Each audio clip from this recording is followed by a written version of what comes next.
Всем привет! Я приглашаю вас посмотреть, как я раскладывала лоскуты для вот этой картинки. Это текстильная пицца. Так как у меня нет клеевого карандаша, я накрыла фатином и прошила прямыми строчками. Так как я сняла, но не получился ролик, то, что я снимала, я это ускорила.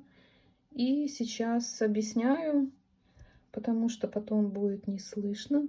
Я здесь проходила прямой строчкой вот так вот по краю везде. Вот, они немножечко такие как бы получились сами собой, какие-то объемные такие цветочки. Вот как-то само собой так вышло. Наверное, потому что обивочная ткань, и она такая, ну, дала такой объем, мягкость. Вот, ну, смотрим.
Очень хорошо получается видно.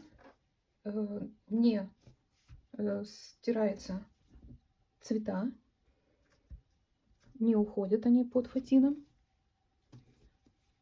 я сколола булавками. Вот вы видите. Ничего не подклеивала. Как я уже сказала, кривого карандаша нет. ПВА мне что-то не хочется. Очень тщательно вот все сколола.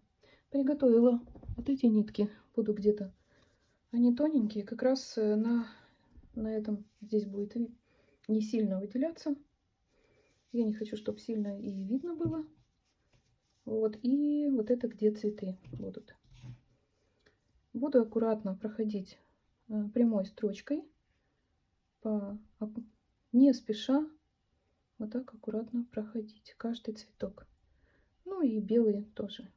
Вот так. Уже не буду на белые нитки менять. Мне, наверное, вокруг и белым тоже, голубыми ниточками. Заправлять буду что внизу, такие же самые нитки, которые и вверху. Что внизу, что вверху. Ну и покажу, что дальше у меня получилось. Пока неплохо.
Ну вот, благодаря корзине, которую я сплела из подобранных таких под корзину из ткани, которые больше похожи на плетеные, и голубые цветочки, и фон теплый такой, сочетание теплых с холодным, Получилась вот такая работа. Она уютная, как я считаю, как я вижу. Получилась уютная благодаря этому. Вот. Видите, вот такая вот. Благодаря фатину. Немножко блестит. Вот. Можно здесь, конечно, еще добавить вышивки, если кто хочет. И потом применить ее или на подушку, добавив вокруг, вот, или на сумку. Мне наволочки не нужны, сумочки не нужны. Мне интересно делать картины. Такие панно текстильные. Вот, края я подровняла и обработала зигзагом, чтобы не сыпалось. Когда-нибудь, когда-то я, конечно, применю это. Вот, а может быть, кто-то захочет приобрести и так. Вот, если понравилось, подписывайтесь, пишите добрые комментарии, лайкайте и заходите еще. Там у меня есть еще натюрморты, цветы в вазах, рядом окно. Если интересно, ищите, смотрите. Желтые цветы, рядом окошко. Напишите, какие цветы бы вы еще хотели увидеть. Мне что-то хочется розы в корзине, что-то красное, может быть, желто-розовые, красно-оранжевые такие, вот что-то такое. Поэтому не забывайте, подписывайтесь, и всего вам доброго. Пока-пока, до встречи.